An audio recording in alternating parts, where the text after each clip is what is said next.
Salut à tous les amis et bienvenue sur Carton Rouge TV. On se retrouve dans le studio Arverne pour faire un carton rouge spécial fin d'année. En plein milieu des fêtes de fin d'année, on va ensemble refaire le bilan de cette première partie de saison, de cette première moitié de saison qui est décevante.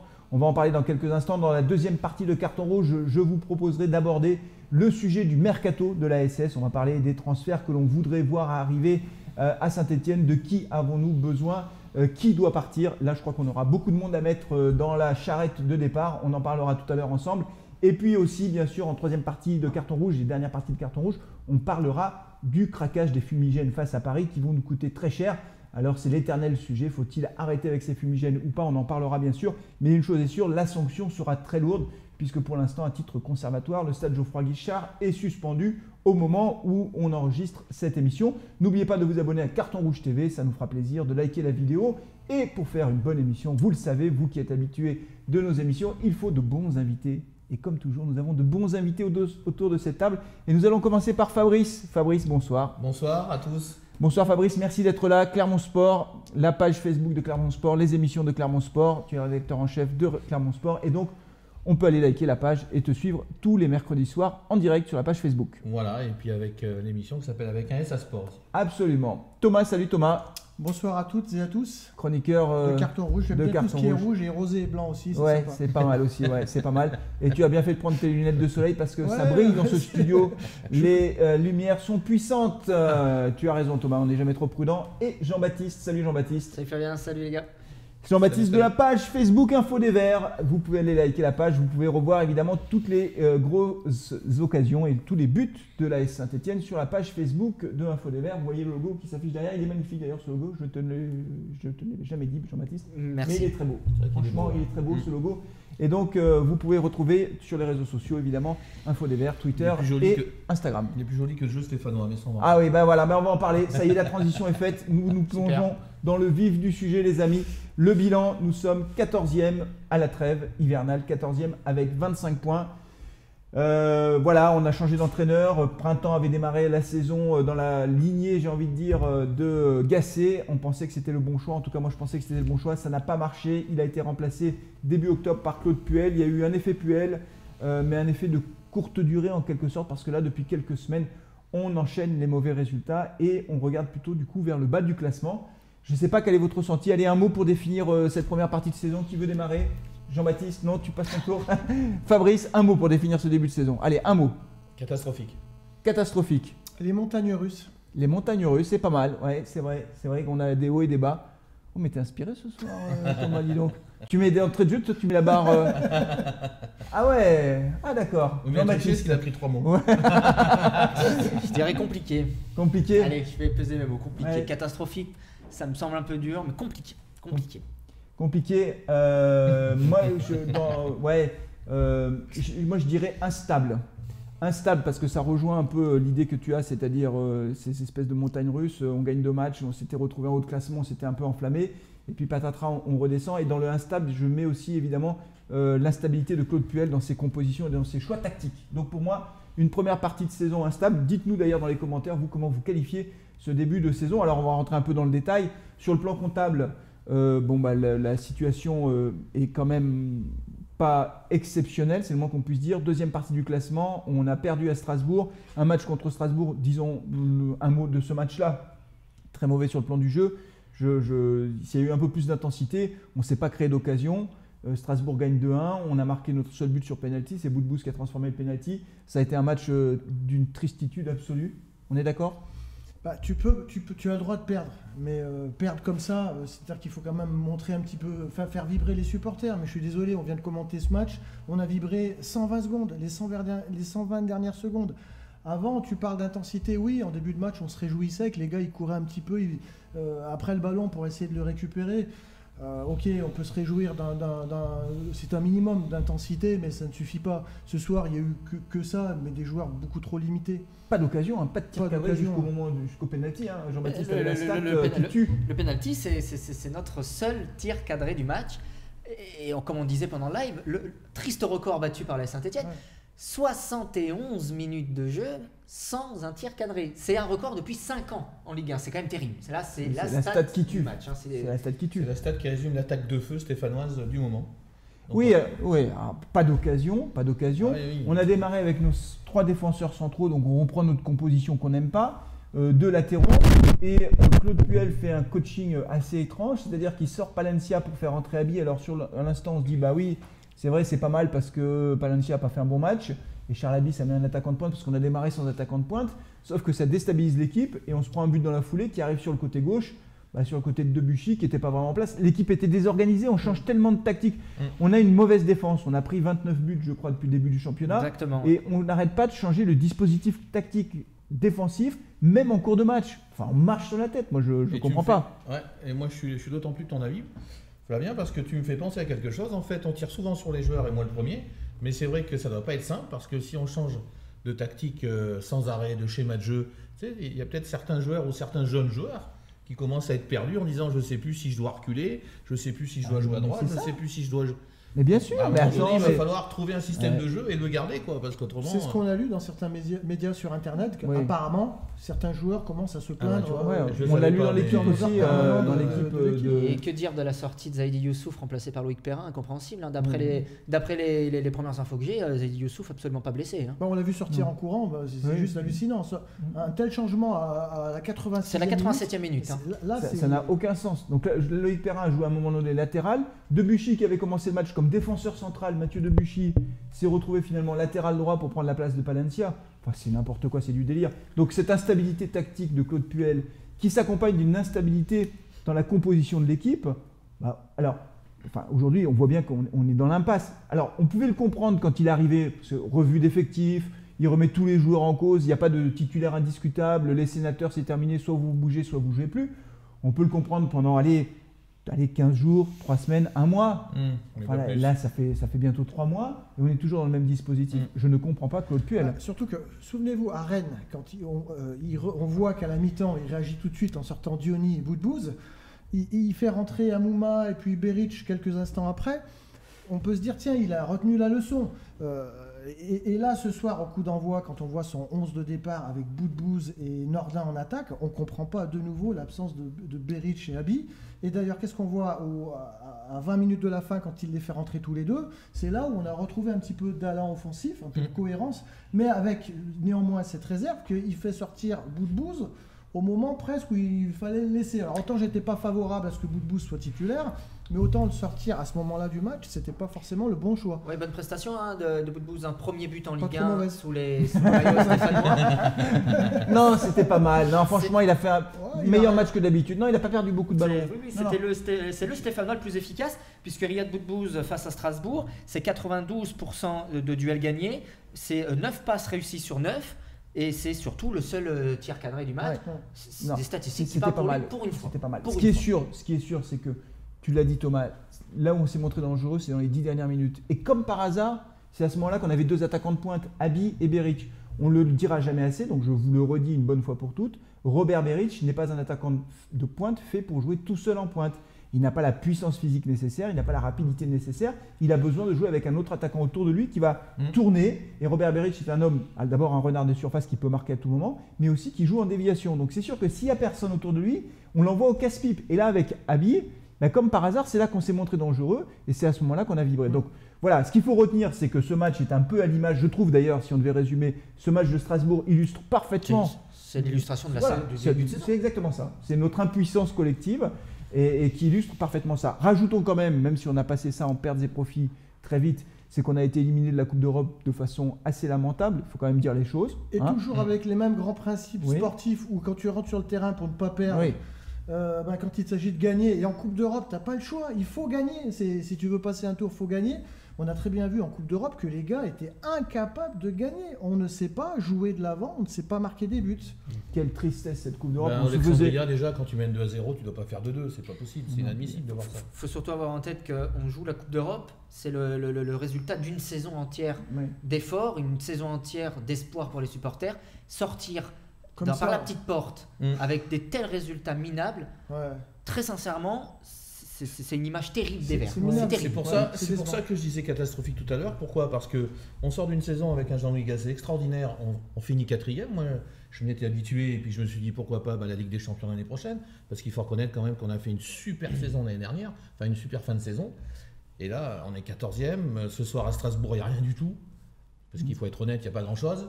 C'est pour ça que c'est Oui. quand même très limite. Hein. C'est très limite et franchement, bon, je trouve qu'on n'a pas le niveau. Hein. De toute façon, cette année, pour jouer une Coupe d'Europe, c'est très clair. Et puis quand tu regardes en Coupe d'Europe, Alexandria, la Gantoise, Ouais. Wolfsburg, c'est des petits d'Europe. Il ne Mm. faut pas se raconter d'histoire. Et face à des petits d'Europe, on n'a pas gagné un match. C'est pas un match, zéro. C'est voilà, c'est Parce que si catastrophique. tu avais Arsenal ou la Lazio ou des équipes pas comme pareil. ça, c'est autre chose. C'est Mais ça. là, Non, il disait la franchement, petite porte. Les 10 dernières minutes à domicile face à la Gantoise, où il aurait fallu, comme tu l'avais Ah très oui, bien bah, bien souligné, sûr. Il a tout jeté dans la bataille là. Bien sûr. Le bien mec, sûr. rien, c'est rien un passé. céphalogramme plat, incapacité à proposer quelque chose d'offensif, c'est toujours pareil. Parce que Claude Puel, c'est un entraîneur qui a tellement peur de prendre un but qu'il va pas se découvrir. Mais là, je vois pas le problème. Que tu fasses 0-0 contre la Gantoise ou que tu perds 2-0 dans les 5 C'était terminé, c'était perdu. Donc Ça change rien c'est du tout. c'est vraiment, on a un problème vraiment de fond sur à la fois la stabilité de la composition, les choix tactiques de Puel, le coaching de Puel aussi qui interroge vraiment beaucoup. Et on se demande ce qu'on va faire dans cette deuxième partie de saison. Et ça me permet d'enchaîner avec la deuxième partie de notre émission. Non, mais là, vous devez dire, c'est formidable, quelle transition extraordinaire. Quelle Excellent. transition extraordinaire. Merci les gars pour votre spontanéité. Notre deuxième partie de saison qui va dépendre de quoi, les amis? De notre mercato.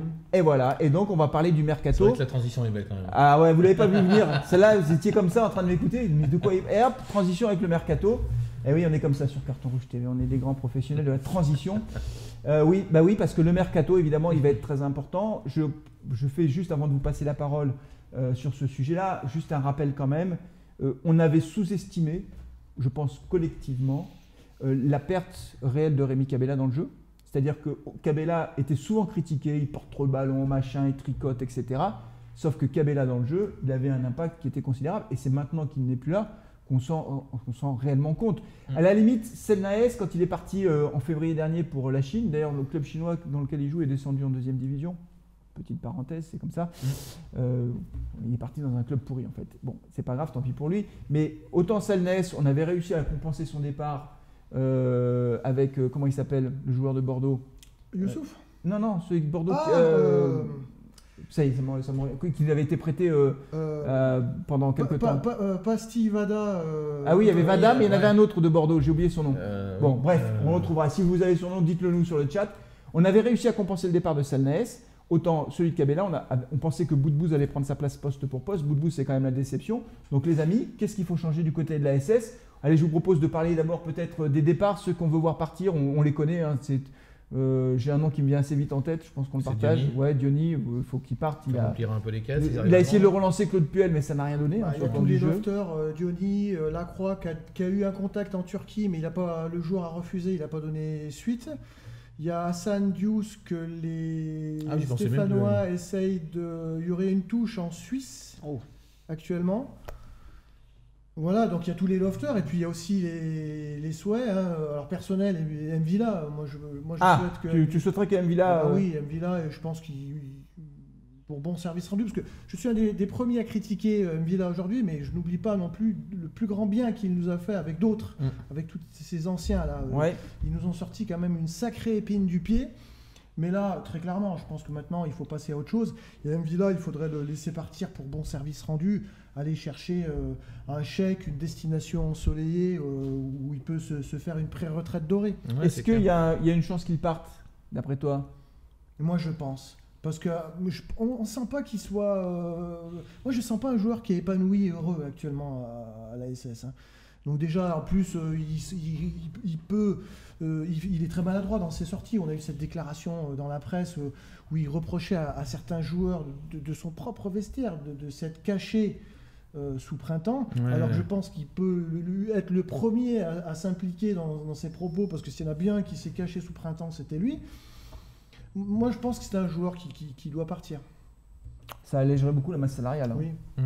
Donc, parmi les gros joueurs, enfin les titulaires, c'est lui qui a joué le plus de minutes depuis le début de saison. Yann Mvila, on l'a vu d'ailleurs qu'à Strasbourg, il avait repositionné les défenseurs centrales comme face à Nîmes. Donc, il y a un repositionnement et ça a mis Perrin sur le banc. Kolo qui ne joue plus non plus, Ouais. hein, on l'a pas dit, mais Kolo n'est plus sur le terrain, il n'est plus titulaire. On avait pointé du doigt ses piètres performances, mais Claude Puel en a visiblement, enfin, c'est pas qu'il n'a pas tenu compte de notre avis, mais en tout cas, il a eu la même analyse que nous, donc Kolo est sur le banc. Toi, Fabrice, qu'est-ce que tu vois comme départ prioritaire? Diony, Lacroix, enfin tous ces gens-là qui n'ont Oui, plus leur place. ce que vient de dire Thomas, voilà. Et puis c'est vrai que Diony, c'est un des plus grands couacs de la S Saint-Etienne de ces 10 dernières années. Il nous a coûté une blinde, hein. Et Il puis nous a il nous a coûté un coûté pognon de dingue. 8 millions d'euros, ouais, il me semble, hein, je crois, un truc comme ça. Et puis bon, c'est vrai que Yann M'Vila, il faut pas oublier qu'il a fait une belle saison, mais je crois qu'il a pris un gros coup sur la tête, un gros coup psychologique quand Jean-Louis Gasset a décidé de partir, parce que c'était vraiment Jean-Louis Gasset. Je pense que c'était son homme de base. Au-delà de Loïc Perrin, je pense que Yann M'Vila était l'homme de base de Jean-Louis Gasset. Et donc quand il a décidé de partir, je pense que Yann M'Vila n'a plus la même arme, n'a plus la tête à jouer à la Saint-Etienne, ouais, donc ça serait un bon départ. Jean-Baptiste, parmi les départs, tu verrais qui? Parmi les départs, alors moi avant de parler des joueurs que j'aimerais voir partir, il faudrait qu'on arrive vraiment à alléger ce vestiaire qui pour moi est conséquent. Oui, mais en même temps, tu as vu le nombre de blessés qu'on a. Heureusement qu'on a beaucoup de joueurs. Oui. Parce qu'on a 12 blessés, 11 ou 12. Oui, Heureusement qu'on les a. Trop de joueurs, Enfin, maintenant, on en a plus assez. Oui, mais c'est vrai. Hein. Après, on a oui, Ouais. mais on qui ont manque peut-être de joueurs. On a un gros problème sur la. Mais qui en la a, plus de quantité que de- c'est terrible. Ouais. C'est- on joue avec des gamins qui l'année dernière encore jouaient en Gambardella. Et là, on est là à se dire, faut faire jouer les jeunes, faut faire jouer les jeunes. Je sais pas si on se rend compte d'où on en arrive là, c'est de se dire, faut qu'on fasse jouer nos gamins qui Comme ont joué Kélim. ils sont très bons, mais ils sont pas. Il faut les faire mûrir ces gamins. Tu fais pas jouer des gamins de Gambardella pour dire parce qu'on n'a plus Ouais, mais personne.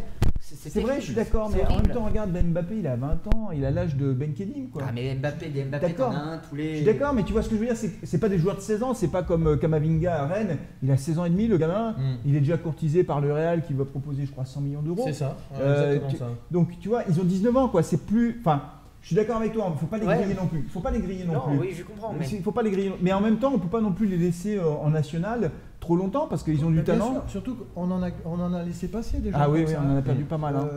On peut se réjouir d'avoir un entraîneur. Alors pour le coup, là aussi, je critique beaucoup Puel ces temps-ci, mais je le reconnais au moins un mérite, c'est de faire jouer les jeunes. Parce que ça fait très longtemps qu'on n'a pas eu à la SS un entraîneur qui croit aux jeunes. Bah, Galtier, il ne lançait aucun jeune. Galtier ne lançait aucun jeune et on en a eu des bons qu'on aurait aimé voir.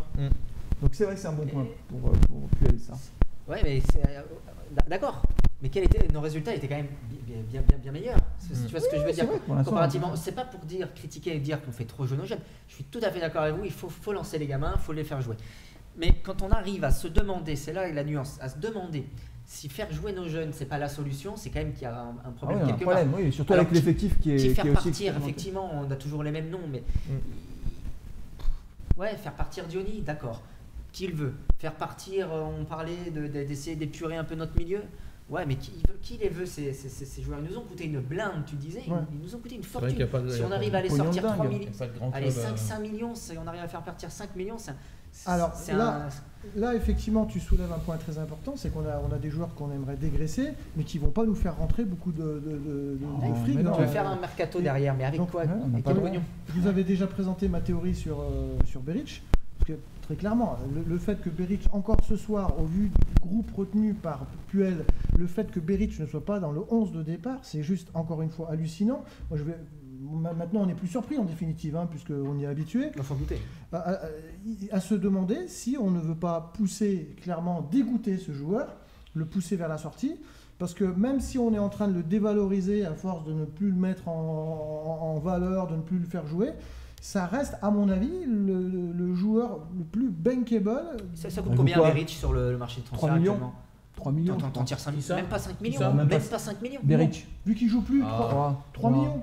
3 millions, mais Même pas 5 millions. Non, 3. mais 3 millions, mais 3, on 4. regarde les autres noms qu'on vient de citer Ah ouais, avant, mais- c'est déjà énorme. Oui, c'est sûr. Et vu que les Ouais, dirigeants comptent sur les ventes pour éventuellement aller récupérer un joueur, Quand tu penses qu'on a récupéré un Cabaye, alors il n'a rien coûté Cabaye, mais Cabaye, franchement, c'est une masse salariale à mon avis assez élevée. Il ne joue pas un match. Il y a un joueur qui ne nous a pas coûté cher non plus, mais qui n'arrive pas à s'imposer, c'est Moukoudi, le sergent Moukoudi. Hein, Thomas, toi qui m'avais appelé le sergent. Le sergent, c'est pas le sergent Garcia, c'est le sergent sur. J'aime beaucoup. Non, il n'arrive pas à s'imposer et tout ça, c'est de la masse salariale. Dans Donc 2 ans, Moukoudi, donc il est encore jeune, effectivement. Après, Beric, il y a bien une des deux anglaises qui l'achèterait 5 millions, parce qu'ils ont plein de pognon, les Anglais. 5 millions, il part. Une bonne des deux anglaise qui veut monter comme Leeds, par exemple, entraîné par Bielsa, qui veut monter en première Il chip. voudra pas de Beric. Qui veut de Beric actuellement, je sais pas, c'est je terrible. sais pas. Mais bon, en tout cas, alors, ce qui est marrant, enfin, on va passer maintenant à la deuxième partie, c'est-à-dire où recruter, quelle ligne. Ce qui est en tout cas intéressant, vous voyez, c'est que de nos débats surgit le fait qu'on ne voit pas bien qui va partir. Parce que Léo Lacroix, personne n'en veut, Diony, personne n'en veut. Le problème numéro 1 de la SS aujourd'hui, c'est qu'il y a trop de joueurs à payer, il y a trop de masse salariale qui empêche tout recrutement. Alors imaginons qu'on arrive un peu à se débarrasser de quelques joueurs. On fait des recrutements sur quelle ligne? On a la plus mauvaise défense du championnat ou quasiment la plus mauvaise défense du championnat. Voilà, on recrute des défenseurs, on en a 15 des défenseurs. Moi je pense, excuse-moi Thomas, moi je pense qu'il faudrait, alors, bon, Loïc Perrin, on va pas revenir dessus, c'est notre capitaine emblématique, c'est quelqu'un qui a vraiment fait des super belles saisons. Aujourd'hui, force est de constater que Loïc Perrin, il est souvent à la rue, pris de vitesse. Bon, il est toujours aussi technique, mais bon, voilà, parce qu'il a cette qualité-là, fort heureusement. Mais moi, je verrais bien un libéraux, par exemple. Un libéraux qui aurait 28-29 ans, d'un très bon niveau. C'est l'âge de M'Vila.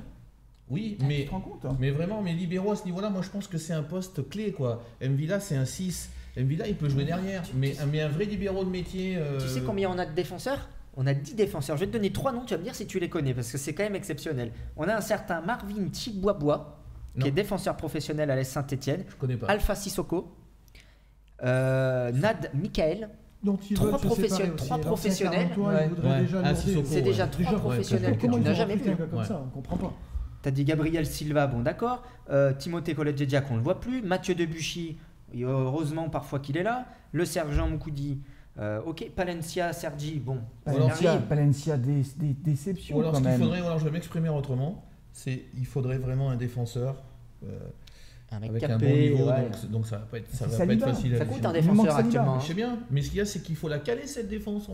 Mais il faut qu'il arrête de changer de compo à chaque fois. Il faut qu'il arrête de passer avec 5-3-2, c'était ça à peu près, 5-3-2 ou 5-2-1-2. Enfin, c'est incroyable. Il fait un changement, il passe de 3 défenseurs centraux à 2, puis il fait rentrer Loïc Perrin en latéral, c'est n'importe quoi. On ne peut pas s'en sortir. Après, je vous laisserai parler. Moi, je veux et je réclame depuis tellement longtemps, et j'en parlais à Thomas en off, un vrai numéro 9. J'aime beaucoup Robert Beric, il n'y a aucun problème, mais un numéro 9, alors Icardi bien sûr c'est quelqu'un qui ne viendra jamais jouer chez nous parce qu'il est beaucoup trop cher, mais c'est ce style de 9. Mais on n'a pas les moyens, Fabrice, on n'a pas le pognon. Oui, mais c'est le poste le plus cher du marché. Oui, mais cette année tu vas même pas finir dans les 10 premiers.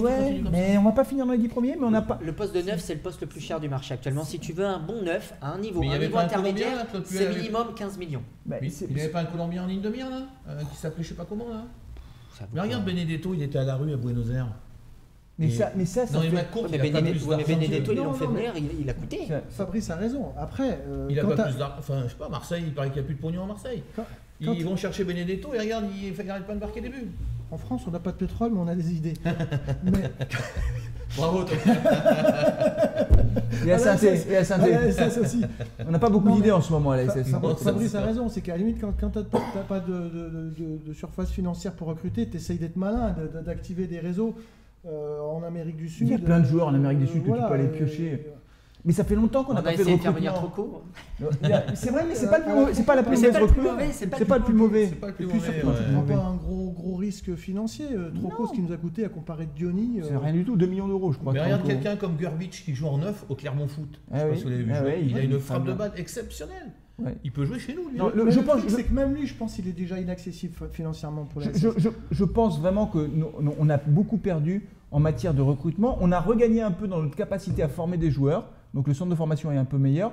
Mais c'est vrai que les Alex Aloisio qu'on est allé chercher de nulle part, depuis eux, je ne sais pas, le dernier coup qu'on a fait, c'est eux en fait. Sur une cassette VHS, c'est incroyable. Mais oui. Vous vous souvenez de l'anecdote de Nizares? Mais oui, c'était exceptionnel. Vous voyez presque pas nos yeux. Mais ouais, mais ils sont venus à Saint-Étienne et t'as vu, après on les a vendus à Paris. Ça va être quoi l'enveloppe?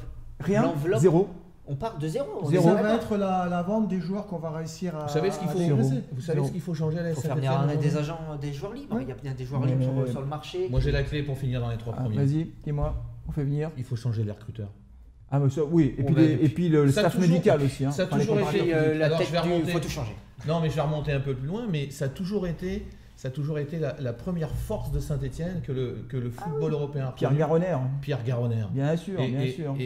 Et pourquoi nous, aujourd'hui, on n'aurait pas un recruteur comme ça dans cette lignée? Il faut d'abord changer le recruteur et après on s'occupera du reste. Parce que je pense que là, si Saint-Étienne, l'AS Saint-Étienne aujourd'hui n'est pas capable d'aller chercher des joueurs en Amérique du Sud, peut-être, je sais pas, moi en Russie, ou j'en sais rien, moi des Africains, enfin j'en sais rien, mais... Les Africains, c'est vrai, la filière africaine, on l'a plus du tout. Hein. Un vivier C'est ça, impressionnant ouais, de jeunes pépites. Ouais. Mais parce qu'en tout cas, le mercato d'hiver, typiquement, les joueurs qui sont sur le marché au mercato d'hiver, faut pas se leurrer, c'est des joueurs dont leur club ne veulent plus. Donc Oui. on va pas aller chercher Absolument. Mais après, des Formule 1. Hein. Absolument. rappelez-vous l'année oui. dernière, je dirais pas l'excellent mercato, mais la Saint-Étienne était le club qui avait le mieux réussi son mercato C'était il y a d'hiver. 2 ans. Il y a 2 ans. C'était il y a C'était 2 ans. Et grâce à Il y avait Gasset. Et grâce à qui avait Gasset. réussi Gasset. un mercato d'hiver Ouais. surprenant. Bah, Debuchy, Mvila, ils Alors, sont arrivés au mercato C'était des d'hiver. briscards, des vieux briscards. Ouais. C'était des gars qui avaient de l'expérience, Ils avaient un mais an et qui, demi de moins. dans un vestiaire et qui, dans une situation comme a été la Saint-Étienne il y a 2 ans, ont fait un bien fou. Ouais. Pourquoi pas rêver? Moi, je On n'a plus comprends, Gasset. On Voilà. n'a plus Gasset, mais Et aujourd'hui, on est obligé de reconnaître qu'il y a des entraîneurs qui connaissent bien le ballon rond, d'autres un peu moins. Et il y a des recruteurs qui sont très compétents et d'autres un peu moins. Parce que moi, je ne comprends pas comment on peut passer d'un jeu comme ça, comme on a vu ce soir, à une équipe qui finit 4e l'année dernière. C'est pas Oui, possible. alors oui, et C'est pas puis possible. tout en nous servant le discours qu'il faut tout reconstruire. Oui, Oui. c'est ça. Ouais. Comme si Ouais. Puel C'est était pour- arrivé c'est ça, c'est vrai. et printemps avant lui sur un champ de ruines. Exactement, exactement. Non. C'était quand même une équipe qui termine 4e Oui. avec Beric, et je le redis, je sais, je me répète, mais avec Beric, on terminait même, je pense, à la 3e place. Et puis on était toujours en course pour la Coupe d'Europe. Bien Hein, sûr. quand Claude Puel Bien est sûr. arrivé. Donc, exactement. donc ça. voilà, donc c'est vrai que c'est gonflant. En tout cas, on est d'accord pour dire que pour le mercato, on n'attend pas des miracles compte tenu de nos faibles moyens financiers. Oui, ça me complique. Quelques contacts quand même. Hein. Ah, quelques vas-y, contacts. alors, donne- L'ASS Lorgne, un attaquant qui joue au Grasshopper de Zurich. Ah non, oui. au Young Boys de Berne, pardon. Un attaquant africain qui est dans le peut-être meilleur buteur ou un des meilleurs buteurs du championnat suisse. Aujourd'hui, je suis désolé, mais notre pauvre L1 n'a rien. On a envié, Voilà, effectivement. enfin, pour moi, c'est un gars qui plante 14 buts en Suisse, il peut les planter aussi chez nous Absolument. sans problème. Problème, évidemment, les Suisses ne veulent pas lâcher leur attaquant phare à mi-parcours à moins de 10 millions d'euros. Donc là, c'est juste pas possible. Alors après, au niveau des recrutements malins, les Verts seraient sur un jeune ailier de 19 ans du Red Star, Saïd Arabe. Oui, Voilà. ça je l'ai vu sur Donc l'équipe.fr. essayer je crois. de Ouais. faire des choses un petit peu... Ouais, ouais. Mais un ailier droit. ouais, on a voilà. Honora, on a ce qu'il faut de ce côté-là. C'est vrai qu'objectivement, aujourd'hui, quand on regarde nos lignes, j'ai envie de dire que le 11 de départ de la SS théorique, celui dont on rêverait, franchement, on en avait parlé, Saliba derrière, Ouais. Debuchy Traoko, milieu de terrain Aoulou, Youssouf, tu mets Amouma, Nordin et devant Kazri Beric, c'est bon, hein. On a une belle équipe, hein. On a une belle équipe, hein. Si on Si on n'avait pas récupère- tous ces blessés, hein. Si on récupère tous nos joueurs, si les gars sont au niveau attendu, un Kazri, si on avait Kazri, un Kazri au niveau attendu, franchement, Kazri, ça Non, serait il manque topissime. beaucoup. Tout à l'heure, Ah. tu parlais de la défense, mais par rapport à mettre en place une défense, mais il y a des éléments conjoncturels qu'on ne pouvait pas prévoir. C'est la méforme totale de Collode. Enfin, Ouais. il n'est que Ah. l'ombre de Vous vous lui-même. souvenez, C'est terrible. Matsui, Oui. Romeyer qui avait dit on a recruté le frère de Matsui, une punchline légendaire de Romeyer. Aujourd'hui, moi je pense qu'ils nous ont envoyé le frère de Collode, hein, c'est plus le même qu'on a. Hein. Alors certainement un peu perturbé par sa préparation tardive. Très certainement, Voilà. je pense. Ouais, On mais putain, pouvait c'est des pas pros, les mecs. Tu peux prévoir- être perturbé 3 semaines, un mois, mais quand même tout. Enfin, là, il est complètement à l'ouest. Moukoudi, hein. on l'espérait à un niveau un peu. Il a joué plus depuis meilleur. 6 mois. Mais voilà, il ne faut Moukoudi. pas l'enterrer. Moi, je pense que Moukoudi, il est encore très jeune. Mm. Parce que, voilà, Saliba, il a fallu le vendre parce qu'on avait vraiment besoin de faire rentrer du cash. On n'était pas bien du tout. Mais là, si tu récupères Collode en forme, si tu arrives à mettre Moukoudi au niveau et Fofana, si tu arrives un petit Fofana peu est à bien, le Fofana. retenir, parce que lui aussi, à mon avis, c'est un futur C'est grand. un bon joueur. Ouais. Là, tu as un trio Non, mais- qui peut évoluer dans l'axe derrière qui est C'est vrai solide. qu'il faut reconnaître aujourd'hui que Kazri Amouma nous manque énormément, terriblement. C'est Amouma qui est. Et puis même un Kazri en grande forme, c'est Mais quelqu'un. pourquoi on a autant de blessés? C'est incompréhensible, sans déconner, c'est incompréhensible. Amouma, on t'explique qu'on joue beaucoup, que les gars sont fatigués, on te fait jouer dans un match en carton, et le mec, qu'on sait plutôt fragile, le mec se blesse. Faut arrêter le. Tu parles du match. Face à Coupe d'Europe. Wolfsburg. Bah, bien sûr. Bien sûr. Bon, Et il est d'ores et déjà éliminé, tu fais jouer ton meilleur élément. fais jouer il se ton- blesse, Après, c'est une faute, hein, c'est une faute. C'est une faute. C'est une faute. Sur la méforme des joueurs, il faudrait peut-être aussi regarder du côté du préparateur physique, hein, Oui. qui est le gendre de Oui. M. Romeillet. Absolument. Donc peut-être qu'il. Sur les chats, on n'arrête pas de nous le dire. Mais oui, bien sûr. Donc il faudrait peut-être secouer Ouais. le cocotier. Oui, il y a un vrai problème. Allez, donc le mercato, on n'attend pas des miracles, hein, vous l'avez compris. Dites-nous aussi sur le chat ce que vous pensez de ce mercato, ce que vous en attendez. Est-ce que vous y croyez ou pas? Honnêtement, ça va être difficile. Mais on verra, on va suivre tout ça avec attention, évidemment. Et comme toujours, vous pourrez suivre ça sur la page Facebook Info des Verts, puisque nous, sur notre page Facebook, on va relayer les infos qu'on aura. Mais Effectivement, sur Info des Verts, hein, toutes les infos, toutes les actualités sur le mercato, et voilà. avec de bons contacts, notamment Yahoo Sport. Salut Yahoo Sport. Ah bon, bah voilà, salut Yahoo Sport. Très très bonne page Facebook Info des Verts. Et si n'oubliez pas de liker la petite. J'ai bien retenu la leçon. Hein. Vous avez une petite cloche YouTube. très bien. Donc n'oubliez Notification. pas de liker avec Notification. Vous cliquez j'aime sur la vidéo Voilà. YouTube et nous comptons sur vous pour atteindre 2000 YouTubeurs en folie. Abonnez. Abonnez, avant 2000 abonnés. notre- Et il n'y a, pas de prompteur. hein, y a Merci Thomas, C'est- pour cette spontanéité. Moins vite, Ghislaine, le prompteur, s'il te plaît. Voilà, allez, je vous propose de passer à la troisième et dernière partie de ce carton rouge qui se passe dans une ambiance extrêmement tendue, vous l'avez compris. Et on va passer à un sujet polémique, un sujet qui fait beaucoup parler, qui fait beaucoup parler les supporters des Verts, qui ne sont pas forcément d'accord les uns avec les Liberté autres. pour les Les ultras, exactement, liberté pour les ultras. On va parler de ce craquage monumental de Fumigène face à Paris, un truc incroyable. Les joueurs parisiens ont dit qu'ils n'avaient jamais vu ça, que c'était merveilleux, tout le monde était émerveillé, tout le monde, ou presque, puisque la Ligue, elle, n'a pas été émerveillée du tout. Dès le lendemain, fête exceptionnelle, elle prenait une mesure conservatoire en disant Je l'ai Jean-Paul jamais Richard, vu, hein, c'est terminé, suspendu jusqu'à nouvel ordre, à huis Il n'y clos. a pas une chanson sur la ligne, non? Je sais plus comment c'est. Dès le lendemain, mais je pense que Ouais. les gars, le soir même, Ils attendaient ça. Ils étaient devant la télé, ils Oui. demandaient Ils ça, attendaient que ils ça, commençaient à ouais. échanger les SMS. Ouais. On se réunit demain. Bon, Ouais. alors, on rappelle juste que bon, c'était les 20 ans de l'avant-garde. Beaucoup de magnifiques tifos. Du coup, personne n'a parlé des tifos Exactement, 7 exceptionnels. tifos hein, 7 en un match, tifos c'est exceptionnel. Personne ne C'est fait pareil en exceptionnel. France. Donc, bravo au Magic et des craquages de fumée. Le Magic et les Green également. Ouais, les qu'on Green, fait très de juste, tifos. t'as raison Jean-Baptiste de le préciser. Tout à fait. Les Green, Une petite le Club précision, Sud. parce qu'il y a un truc, tu as parlé de l'avant-garde, effectivement, moi j'ai vu l'avant-garde, moi je connaissais les Magic, les Green Angels, les Ultras, c'est quoi l'avant-garde? Bah, c'était pas leur nom initial, non? C'était. Alors, en fait, c'est un peu plus compliqué que ça. C'est ce qui réunissait le collectif ce qu'on appelait avant les Ultras, avant qu'on devienne deux entités vraiment les MF 91 et puis de l'autre côté les Green. C'était vraiment l'avant-garde, ce qu'il y avait avant, ce qui d'accord. réunissait l'ensemble des supporters, puisqu'avant il y avait vraiment un COP d'Ultra, d'abonnés, avant qu'il y ait la scission entre les deux. D'accord. Qui ne sont pas des scissions mauvaises évidemment, mais c'est des idées qui sont différentes. L'avant-garde, c'est vraiment le bastion, Voilà. bastion des Ultras. Voilà. Merci pour ces Alors je suis c'est dans le les, canal historique. dans les commentaires, n'hésitez pas à ajouter des précisions si vous avez des informations, si vous voulez être un petit peu plus précis. Bon, enfin, ce qu'on peut dire, c'est que l'avant-garde, voilà, c'est Bah, alors, puisqu'on refait l'histoire, c'est pas grave, on va la refaire jusqu'au bout, Thomas. Ah bah oui. On va la refaire jusqu'au bout. Tu me vois venir avec mes gros sabots Pour parce moi- que pour avant moi, les avant Green les- Angels et avant C'était l'avant-garde, il y avait un collectif. petit collectif qui s'appelait Sud Vert à l'époque, parce qu'il y avait beaucoup d'ambiance dans le COP Nord et à l'époque il y avait un groupe d'étudiants dont nous faisions partie avec Thomas qui voulait animer le COP Sud en disant c'est pas possible, on peut pas avoir qu'une partie du stade qui chante. Et donc on s'était mis dans le COP Sud, on avait appelé ça Sud Vert, on avait même un club de foot qu'on avait appelé Sud Vert parce qu'on voulait que le COP Sud soit vert. Et c'était avant les Greens, voilà. Et après, bon, bah, la vie a fait qu'on est partis les uns les autres de Saint-Étienne, pour notre boulot notamment. Mais c'était avant, effectivement, c'était il y a plus de 20 ans. Nous sommes des vieilles personnes maintenant, donc c'est un peu la préhistoire, mais on y était. Et on mettait des banderoles et on avait même taquiné Jean-Michel Larquet. Oui. en Et lui puis on demandant avait de été, sa gueule. cité dans. Ouais. On a France vu Foot. on a France vu Foot. quelques brèves dans France Football. Ouais. Notre Larquet, quart d'heure de tais-toi, gloire. les Verts sont toujours là parce qu'il n'arrêtait pas de taper en fait à longueur de téléfoot. Il n'arrêtait pas de taper sur la SS. parce qu'il voulait devenir dirigeant de la SS à l'époque, Ouais. et on ne supportait plus Jean-Michel Larquet, donc on lui mettait des banderoles à son attention. Allez, on ferme la parenthèse historique, on revient Pour sur, revenir sur les fumigènes, sur les fumigènes. c'est 150 engins pyrotechniques et feux d'artifice qui ont été. Et je tiens à préciser parce que c'est souvent ce qu'on nous rend, on nous dit effectivement il y a eu 150. Il n'y a eu aucun blessé.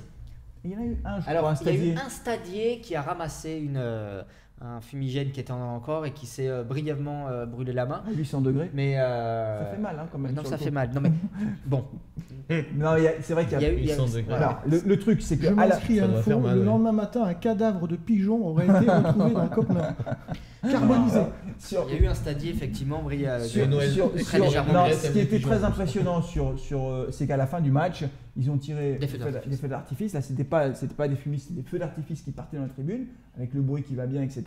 Il y en a qui sont partis un peu du côté de la tribune des Parisiens. Voilà. Et donc, évidemment, ce craquage énorme a suscité la réaction de la Ligue. Donc, moi, je vous pose d'abord une question pour commencer, et je vous la pose à vous aussi qui regardez cette émission. Quelle sanction pour la SS? Donc, pour l'instant, c'est une suspension à titre conservatoire. On va prendre des matchs à huis clos. Combien de matchs à huis clos? Prono, Thomas. Suspension à titre conservatoire avant des matchs à l'extérieur et des vacances, il joue la montre. Hein, pas tant que ça. Marseille ne sera pas concerné. Tu crois pas? Ah, Non, non, eh ben, j'ai peur. Alors, Parce que tu ce dis serait- combien? 2 matchs? 2 matchs. Les 2 matchs là face Nantes et Nice, c'est ça, non? Ouais. Non, pas Nîmes. Nice, Nîmes. Nîmes. Nantes et Nîmes. Toi, tu dis 2 matchs. Ouais. Fabrice, 4 mois. 4. Ah, moi, je vois Jean-Baptiste. au moins 5 matchs. 5 matchs à huis clos Oui, comme total. je disais sur le live que je voyais entre 4 et 5 matchs. Ah, on parle de matchs à domicile, donc on raterait, ce serait Nantes, Nîmes, Marseille et Reims. Putain, si on prend le Marseille à huis clos, c'est une catastrophe. Marseille, je catastrophe, vois ouais. pas comment on pourrait nous laisser Marseille, ce qui me semble être l'affiche, un match important de Saint-Etienne. Quelle tristesse. Quand on fait un match à huis clos, généralement c'est pour sanctionner. Sanctionner face à Nantes, d'accord. Sanctionner face à Nîmes, d'accord. Sanctionner face à Marseille, c'est un match de gala, ça priverait quand même, ça empêcherait des rentrées d'argent importantes. Marseille, au moins jusqu'à Marseille. Putain, bah, puis ce serait la connaissant- catastrophe. Ça serait la Ou catastrophe. du et moins, puis- un partiel, un huis clos partiel avec au moins Ah, ça serait autre chose. fermeture des COP ou du COP Nord à Marseille. Je sais pas, je dirais un huis clos total au moins 2 matchs et peut-être deux matchs supplémentaires pour le COP Bon, Nord. ok, alors on verra. Moi je pense effectivement 2 matchs, je suis assez d'accord avec toi. Ce serait 2 matchs à huis clos total et puis 2 matchs huis clos partiel, c'est possible que ce soit ça. Alors question maintenant, question. Comment on sort de ce bordel? C'est-à-dire que les Magic fans savent que à chaque fois la sanction tombe, ils continuent. La Ligue a lancé une discussion, il y a 2 députés qui sont assez en pointe sur le sujet, c'est Sacha Houlier d'un côté, Régis Juanico de l'autre, qui ont essayé de porter un peu le sujet dans le cadre de la grande concertation nationale qui a eu lieu avec le supporterisme, je ne sais pas comment ils appellent ça, on s'en fout un peu des noms. Mais ce qui compte, c'est qu'il y a eu des discussions pour notamment éviter que les interdictions de déplacement soient trop nombreuses. Et il y a eu des discussions, des réflexions sur les craquages de fumée. Mais il ne se passe rien, Thomas. Thomas, il ne se passe rien. On est d'accord? Quand il y a des conducteurs irresponsables qui font des excès de vitesse sur l'autoroute, est-ce qu'on demande aux sociétés de péage et d'autoroute de fermer la chaussée? Non. Ça veut dire quoi? Ça veut dire que la décision prise aujourd'hui par la LFP est totalement irrationnelle. Elle n'est pas prise encore, la décision. La décision qui sera prise. À titre Bah, conservatoire. jusqu'à titre Enfin, conservatoire, on ça comprend fait- bien qu'il se trame Ouais, quelque chose ouais. de pas très positif, hein, que ce soit 2, 3 ou 4, 5 matchs. C'est incohérent, c'est irrationnel. Après, on a parlé de ces fumiers. Est-ce que vous avez Non. trouvé ça beau? On est tous d'accord pour dire oui. Est-ce que vous avez trouvé ça convivial, festif? On est tous d'accord pour dire oui. Est-ce qu'on a trouvé ça spectaculaire? Waouh, évidemment. Ils nous ont fait Las Vegas. Las Vegas, c'était les États-Unis, c'était le show XXL. Les Parisiens n'avaient jamais vu ça. Voilà. Après, est-ce qu'on a trouvé ça potentiellement un peu dangereux? On est tous d'accord aussi pour dire oui. Ça veut dire que donc, les mesures qui sont prises, elles sont inadaptées. On l'a déjà dit, elles sont même totalement contre-productives. Donc effectivement, aujourd'hui, il faut se mettre autour de la table, arrêter de prendre des décisions... Des sanctions collectives. Des sanctions collectives par SMS, on imagine le truc, hein, ils étaient devant la télé, là, à fomenter le truc. À prendre des décisions, parce que souvent on pointe les ultras, mais pour moi ça dépasse même le cadre des ultras. On parlait de supporterisme. Aujourd'hui, c'est bien un problème de l'ensemble des supporters. C'est-à-dire qu'on va pénaliser tout un stade. Je ne suis pas en train de dire qu'il faut pointer quelques gars, effectivement, qui ont commis des actes répréhensibles, mais c'est totalement contre-productif. Aujourd'hui, on parle bien de l'AS Saint-Etienne, de ce que représente le football dans une ville ouvrière, historiquement, sociologiquement. C'est une insulte au football populaire que de prendre de telles décisions dans un bureau à Paris. Hein. Ouais. On parle souvent de gens qui sont complètement déconnectés de la réalité. Et là, on a les dirigeants de la LFP qui prennent ces mesures, qui sont déconnectés de ce qu'est le football aujourd'hui. Bah, ils vont finir par tuer le football populaire. Oui. C'est un peu ça le risque. Alors après, c'est pas à la décharge de la Ligue, mais ce que dit la Ligue, et je le tiens de bonne source, c'est que la Ligue ne connaît pas juridiquement les supporters. Qu'elle ne connaît pas, c'est-à-dire que les supporters, c'est pas son sujet. Elle n'a qu'un seul interlocuteur, c'est le club. Donc elle ne peut appliquer qu'une sanction vis-à-vis du club. Et la sanction vis-à-vis du club, ça ne peut être que des huis clos, partiels ou totaux. Donc la Ligue dit, je n'ai pas d'autre moyens juridiques à ma disposition pour sanctionner un club qui aurait, lors d'un match, dont les supporters, lors d'un match, auraient craqué des fumigènes. Donc le problème, il est là. Moi, je pense, à titre personnel, que la réponse est politique. C'est-à-dire que, et là, je ne sais pas si des députés vont nous regarder, que ce soit Sacha Houlié ou Régis Juanico, ça doit être à la ministre des Sports de prendre le sujet, de prendre la Ligue, de prendre la Fédé en disant on arrête les conneries, on se met autour de la table, on va encadrer, on fait des expérimentations. Moi, je propose la chose suivante, c'est qu'on puisse identifier des personnes habilitées à craquer des fumis, formées pour ça, éventuellement équipées de gants pour protéger et avoir du sable à proximité pour pouvoir le faire. Si tu ne fais pas ça, tu vas continuer à avoir des craquages de fumée, ça monte à 800 degrés, à 1000 degrés, c'est quand même dangereux. Il y a des blessés. Moi, j'ai vu lors d'un craquage précédent un gars sur Twitter qui expliquait que sa maman, qui était dans le COP Nord, avait été brûlée assez fortement suite au fumée. Donc c'est dangereux. J'ai l'impression d'avoir déjà vécu cette scène ici. Mais oui, mais quelle est la température des fumées ? 1000 degrés. 2000 degrés. Non, 1000 degrés. 1000 degrés. Donc le problème, c'est que si on ne trouve pas le moyen de faire ça de façon plus sécurisée, on va continuer à le faire dans ces conditions-là, et c'est la catastrophe, parce qu'on aura toujours des suspensions de stade, les ultras ne lâcheront pas, et voilà, donc il faut bien trouver une porte de sortie. Mais Jean-Baptiste n'est pas d'accord. Moi, je pense qu'il faut changer la loi. Je pense qu'il faut changer la loi parce que ça va être un discours de sourd, en fait. Parce qu'à chaque fois, et les supporters, ils veulent vraiment supporter, ils aiment leur club, ils aiment vraiment cette ambiance à Geoffroy Guichard. Sur les réseaux sociaux, le soir du PSG, on voyait qu'il y a énormément de gens qui ont vraiment apprécié le spectacle. Mais les ultras du monde entier. Oui. C'est-à-dire que la communauté ultra du monde entier, du PSG, les images ont fait le tour du monde. Donc ce qu'il y a, c'est qu'il faut que la Ligue et les associations de supporters se rapprochent. Donc il va certainement falloir changer la loi un jour ou l'autre, mais il faut le faire rapidement, parce qu'un club comme Saint-Étienne, il y a de l'ambiance, il y en a d'autres en France, mais nous, Saint-Étienne nous intéresse bien sûr au premier plan. Voilà, on ne peut pas jouer à huis clos, par exemple, 10 ou 12 matchs par saison, c'est pas possible. Je ne pense pas que ce soit la loi, je pense que c'est le règlement de la Ligue, je pense. Oui, il y a quelques éléments de... Non, mais le fumigène n'est pas interdit, il est en vente libre. Tu comprends ce que je veux dire? Il est bien interdit à l'intérieur des stades. Oui, mais je pense pas que ce soit la loi. Enfin, dites-nous d'ailleurs, on va regarder ça, puis on le dira peut-être dans les commentaires. Mais je suis pas sûr que ce soit la loi. Je pense que c'est plutôt la règle LFP. Enfin, on va vérifier ça. On va vérifier. Attends, Jean-Baptiste, après bien toi, sûr. Thomas. Jean-Baptiste. Mais moi, je me place du côté d'un abonné, parce que je suis abonné en COP Nord. J'ai ma place d'abonnement. Je suis donc évidemment un des premiers touchés, puisque j'ai eu presque un tiers des matchs du début de saison qui ont été à guichet, qui ont été à huis clos. Donc, j'ai pas pu assister à cause de cela. Et je continue à encourager, j'ai bien dit encourager, cette pratique que je trouve qui fait partie de l'identité de mon club et qui participe à l'embellissement de notre pauvre Ligue 1. C'est-à-dire qu'un match comme Saint-Étienne-PSG a été un des matchs les plus, donc évidemment le match de 21h le dimanche, un match suivi, un match partagé, un match auquel on a parlé de la Ligue 1 pour une fois, on a parlé de l'ambiance de la Ligue 1 pour une fois. Et si on commence à balancer des huis clos de tous les côtés, on va repartir sur des affiches emmerdantes, nul, où il n'y aura pas d'ambiance, où les joueurs vont s'entendre parler d'un bout à l'autre du terrain, et on va repartir dans ça. On a pour une fois mis un peu d'ambiance, pour une fois il y a eu effectivement 150 engins utilisés, plus de 150. Il y a eu une malheureuse personne, un stadier, qui a été légèrement blessé. D'accord, c'est dangereux. D'accord, je le dis. Oui, mais il est blessé, c'est pas par le fait d'être. Il faut sécuriser. C'est parce qu'il ramasse le. Mais justement, il faut le sécuriser, il faut l'organiser le C'est truc. dangereux parce que les conditions actuelles ne permettent pas de Les mecs se pratiquer cachent, dans ce des- dans des- machin, voilà. Mais oui, c'est ça, c'est pas organisé, c'est pas Moi- organisé. Moi, JB, je vais te dire un truc, t'es abonné. Moi, ce que j'encourage tous les abonnés à Geoffroy Guichard actuellement de faire, c'est de se regrouper, de faire une class action et de déposer plainte contre la LFP. C'est pas normal, on ne peut pas, vous êtes des clients, c'est pas normal de prendre des mesures comme ça.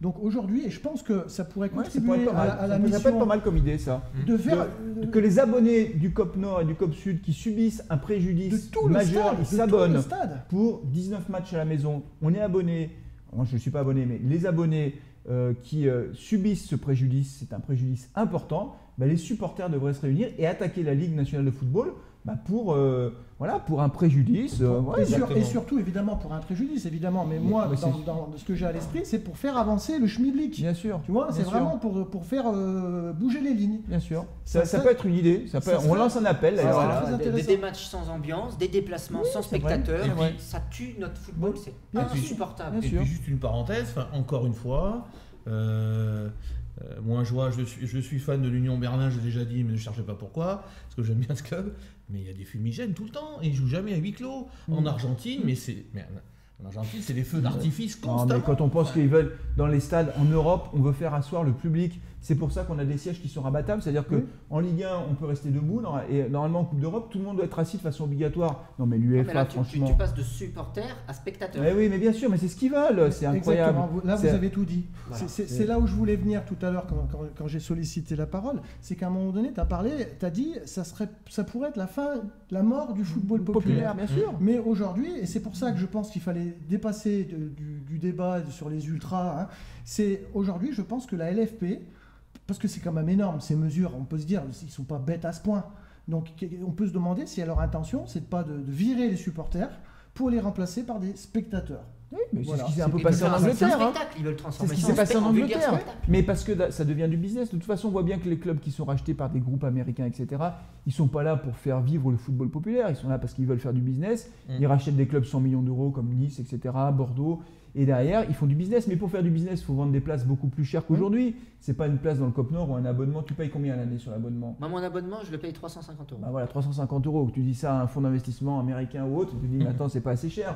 Ouais. Et donc, ils veulent. En Angleterre, ils- un abonnement, c'est plus de 2000 €. Ben voilà, donc on voit bien qu'on joue pas dans la même cour. Et donc si on veut effectivement tuer le foot populaire, il faut continuer comme ça. C'est vrai que c'est le chemin qu'on prend. Donc ouais, il y a de grosses inquiétudes par rapport à ça. En même temps, je trouve que l'idée effectivement de lancer une action collective contre la Ligue est intéressante. On lancera cet appel sur les réseaux sociaux pour voir si ça peut donner quelque chose. Je pense que ça ne doit pas coûter très cher. En tout cas, s'il y a plusieurs centaines de personnes qui s'unissent, ça ne coûtera pas très cher et ça peut faire bouger les choses. En tout cas, ça fera avancer le débat. Si le débat ne bouge pas, eh ben, on continuera à avoir des huis clos en Et permanence. puis surtout, on voit que ça monte crescendo. C'est-à-dire qu'on est Oui. sur des comportements de part et d'autre, aussi bien des Oui, supporters que de la LFP, de plus en plus jusqu'au Oui, boutiste. c'est ça. Ce tifo, aussi impressionnant soit-il, et il a été merveilleux, enfin, moi j'ai fait waouh devant la télévision, on peut quand même fortement penser qu'il y avait aussi une volonté de se dire à la LFP, vous voulez nous défier, eh ben, regardez ce qu'on vous donne en échange. C'est-à-dire que la Ligue, on les a pas entendus, mais ils étaient tellement pensés très fort à ce moment-là que c'était tout comme. Preuve d'ailleurs qu'on n'est pas si bête que ça, puisque début de saison, c'était le 3e match à la maison. Donc les deux capots du COP Nord ont dit que le chant ne serait plus chanté en clair, il s'est chanté général. Enfin, il est dit à la mi-temps quand il n'y a plus les caméras, parce qu'on sait que de toute façon maintenant c'est interdit et que ça interrompt le match. On n'est pas bête à ce point, on n'entend plus sur les La rencontres. Ligue, pas très gentille. Voilà, Ouais, la Ligue d'accord. pas très gentille. C'est mi-temps ou avant le match quand il n'y a pas les arbitres et quand c'est pas diffusé. D'accord. Pendant la rencontre, il y a la banderole. Et, Il y a des consignes qui ont été données, clairement. consignes qui C'est ont été intéressant données. ça. Consignes qui ont été données, C'est pas- preuve que Ouais. on n'est pas si con que ça. quoi. Ouais, Mais je comprends. moi, je me pose une question. Est-ce que c'est pareil dans tous les stades en France aujourd'hui? Parce que Ouais. j'ai pas l'impression Qu'est-ce qui a craqué des fumis depuis le début de l'année? Il y en a à Marseille, Ils ont il y a à pas eu Paris du tout. aussi un petit peu. Oui, Paris, ça craque aussi Mais régulièrement. j'ai l'impression qu'il n'y a pas beaucoup de sanctions. Bah oui. À Lyon, les supporters tapent sur les joueurs, la Ligue Pas dit de non, problème. non, C'est pas grave. Mais là, non, c'est bon, pas grave, là, pas de c'est bon. suspension. Non, Pas de mais ouais, suspension. ouais, ouais. D'ailleurs, je vous invite à aller suivre le compte, je ne sais pas si tu nous regardes, cher Francis, mais Francis Lulcer, un compte Twitter, il avait fait un petit montage rigolo où il avait mis, vous savez, dans le film des Inconnus, le pari. Quand ils sont devant des caméras où on montre des cigarettes et puis pas des cigarettes, bien, pas bien. Et donc il a fait le montage où il met Geoffroy Guichard, pas bien. Et puis à côté il met Lyon avec, vous savez, il n'y a pas de suivi, mais des lasers, bien. Après une image de jour, pas bien, bien. Très drôle, donc je vous conseille de suivre ce compte Twitter. Mais Fabrice, qui appelait de ses voeux un interventionnisme politique, une évolution de la loi, bien préciser quand même que sur cette mission parlementaire, le député Sacha Houlier, lui, n'est pas du tout déconnecté du football. C'est quelqu'un qui supporte l'Olympique de Marseille, qui connaît bien l'environnement des stades et dont je suis certain, je pense qu'il va nous regarder, qu'il va avoir un apport plutôt bénéfique. Il est l'homme de la situation. Il faut qu'il bouge les choses. Il y a Régis Joannico qui est député de la Loire aussi, qui plaide beaucoup pour un football populaire. Donc je pense qu'on a des députés qui peuvent faire bouger les choses, mais il faut que la ministre bouge. Oui. Ça fait 50 minutes qu'on parle, c'est beaucoup. Et il va falloir qu'on conclue les amis, parce que du coup sinon après au montage ça va être très long. Donc on a dit 4 matchs, en gros on s'attend à ça en termes de... on suivra ça avec attention. Si jamais on n'est pas trop suspendu, je pense qu'on ira faire un déplacement. Enfin moi j'irai à Saint-Etienne pour voir peut-être le match face à Nîmes. Puis on se retrouvera peut-être après pour faire un débrief dans le chaudron vert. Dans le chaudron vert. Ouais, chaudron vert, on l'a fait une fois et c'était très sympa. Petite parenthèse, championnat national, puisque la dernière fois que j'étais intervenu par téléphone, je vous avais dit que j'allais voir le futur adversaire de Saint-Etienne en Coupe de France, Bastia-Borgo. Donc je les ai vus prendre une tôle à Villefranche-sur-Saône il y a une semaine, 4-1. Franchement, si on ne bat pas cette équipe corse, c'est incompréhensible, parce que je n'ai rien trouvé de positif dans cette équipe-là. Et je termine ma parenthèse, j'étais hier soir à Lyon-la-Duchère pour voir Lyon-la-Duchère s'imposer 5-1 face à Bourg-en-Bresse, avec le grand plaisir de retrouver Moustapha Bayal, qui a marqué un joli but de la tête. Encore de la tête. Et Laurent Rousset qui était sur qui est le coach de cette équipe. Quel joueur. Deux équipes, Villefranche et Lyon-Duchère, qui jouent la Ligue 2, donc c'est bien pour la région. Laurent Rousset. Ok, et ben ce sera le mot de la fin, les amis. Comment? Un petit carton jaune? Rouge? Ah, tu veux un carton rouge? On termine sur le carton rouge. J'ai pas préparé de carton rouge, Thomas. Mais toi, t'en as préparé un, visiblement. Tu commences. Carton rouge, l'émission qui tacle par derrière. Je vais meubler ce qui va vous permettre de réfléchir. Je vais faire comme sur. Je fais déjà le mien. Donc, Rudy Garcia. Mon carton rouge, c'est pour les joueurs de la SS. C'est coups d'envoi, là, c'est les engagements au début du match ou après un but, les nombreux buts qu'on prend. Ça arrive souvent en ce moment où on va chercher la touche. On se croirait au rugby. Pourquoi, comment on se croirait au rugby, mais même plus le rugby d'aujourd'hui. Le rugby d'il y a. C'est ça. Le spécialiste, il est là. Mais j'y connais pas grand-chose. Si, mais c'était au moins ça. Le rugby d'il y a 20 ans. Il y a un coup d'envoi des deux, des départementales. On rend la balle à l'adversaire avec cette situation totalement hallucinante face au PSG, où on les a même vus chercher la touche et même pas aller faire le pressing. C'est ça. Mais c'est ça. On rend le ballon. Gros carton rouge. Gros carton rouge. Ce soir, j'ai pas vu s'ils ont refait le coup. On l'a pas vu parce qu'on était un peu à la bourre. On était un petit peu. Je vous attendais ici. Ouais, c'est ça. Fabrice, ton carton rouge. Et ben moi, écoute, ce carton rouge, je le lève très haut, ce carton rouge à Claude Puel. Et j'étais le premier à le recevoir les grands bras ouverts par cette formidable performance contre Lyon. Et puis, je trouve que notre jeu il se délite. Et puis, je sais pas, il change souvent le schéma tactique. Certains joueurs ont des difficultés à s'adapter. Donc ça, c'est pas normal, parce que c'est lui le directeur du jeu, donc il va falloir qu'il se ressaisisse. Et si on veut pas descendre en Ligue 2, il va falloir y penser Ligue 2 en début d'année. Non, mais parce que quand tu joues comme ça aujourd'hui, regarde Nantes, Nîmes, c'est ce que je te disais en off. Si Nîmes veut se sauver, ils peuvent peut-être. Heureusement, il y a Toulouse qui joue là. Non, mais enfin voilà quoi. Carton rouge à Puel. Un beau Toulouse, parce que rappelez-vous, cher ami Camboiré, c'est un entraîneur qui a tendance à accompagner ses clubs vers la descente. On a failli récupérer à un moment donné, on s'est dit Camboiré va à Saint-Etienne. Camboiré, à chaque fois qu'il passe, généralement. Bon. Jean-Baptiste, en tout cas, rouge. J'ai hâte de voir les ASS Villefranche et ASS Lyon-la-Duchère l'année prochaine en L2. Je vais adresser 2 cartons. Un carton vert. Une innovation, un carton vert à notre public. Donc le 12e homme, que ce soit les ultras, que ce soit les supporters, que ce soit les spectateurs, parce qu'il y en a aussi qui viennent en famille pour regarder la Saint-Etienne. Sans ce public, on n'aurait pas le club qu'on a. C'est l'histoire de ce club, c'est aussi le public. Et depuis Tout longtemps. le temps, ils sont tout le temps là, que ce soit à Milborn, ils sont tout le temps là. Ouais. Ils mettent l'ambiance, ils Wolfsburg. chantent. Ouais, Génial. 1000. Ce qui Incroyable. induit, et vous vous en doutez bien, un carton rouge.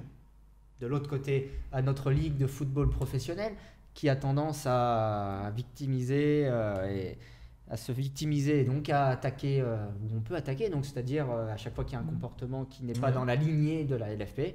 Donc mon carton vert aux supporters et mon carton rouge donc à la ligue. Ok, bah écoute, merci. Moi, mon carton rouge improvisé. Mais l'improvisation fait partie aussi de l'émission. Non, moi je suis très frappé, je vais vous dire un truc, par le pauvre niveau de notre Ligue 1. On en a un petit peu parlé, mais vraiment, le niveau de la Ligue 1, il y a Paris qui peut jouer dans la cour des grands en Europe. Mais à part ça, c'est d'une pauvreté. Marseille, Il y a Marseille cette année qui est intéressant. Marseille, cette année, Mais ouais. franchement, le reste, c'est vraiment grosse extrêmement déception moi, faible. pour Lille, niveau- qui me déçoit. Le niveau beaucoup. technique de cette Ouais, Ligue bah, 1, c'est vraiment c'est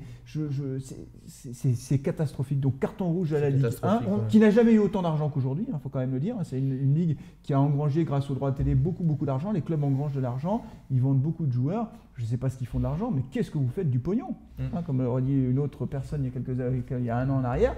Je ne sais pas ce qu'ils font de l'argent, mais en tout cas, on a un niveau qui est catastrophique. On a un vrai problème de culture footballistique dans notre L1. Ce qu'on a dit tout à l'heure pour la SS, on peut l'appliquer à plein d'autres clubs. Ouais. Quand tu joues toutes les semaines pour ne pas perdre, Bien comment veux-tu gagner dans les matchs où il faut absolument gagner En Coupe d'Europe, Rennes, ça a été minable. Lille a été minable. Quand Lille, tu, catastrophique.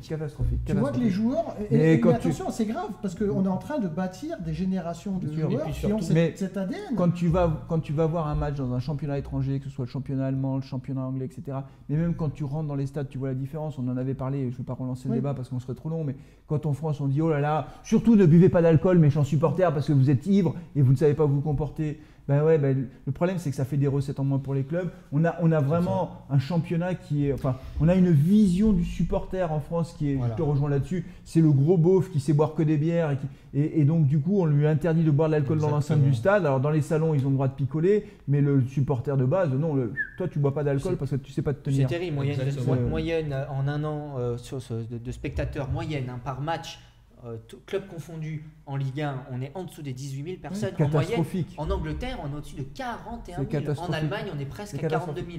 Et en Angleterre, en Allemagne, les supporters après le match, ils restent dans le stade parce qu'il y a des bars, C'est ils où, boivent, ouais. ils refont le match et ils sortent pas complètement ivres. Ils passent un bon moment ensemble. Nous, dès que le coup de sifflet final est donné, tout le monde On se s'en casse. va parce Ouais. qu'il n'y a rien à faire dans le stade et donc c'est des recettes en moins pour les clubs. On a vraiment une culture football en France qui est extrêmement pauvre, alors même qu'on a quand même gagné une Coupe du Monde Madame, et qu'on a c'est des d'autant grands joueurs. plus- et Donc c'est Madame la ministre, Madame la ministre, si vous nous regardez, réveillez-vous, s'il hein. vous plaît. réveillez-vous et arrêtez de. Et c'est d'autant de- plus prouvé ce niveau Voilà, de faut se la réveiller L1, quoi. puis cette mauvaise atmosphère, c'est qu'il n'y a pas de grands joueurs qui viennent chez nous et qu'on Non, bien sûr, chez nous. bien sûr. Ce sera le mot de la fin.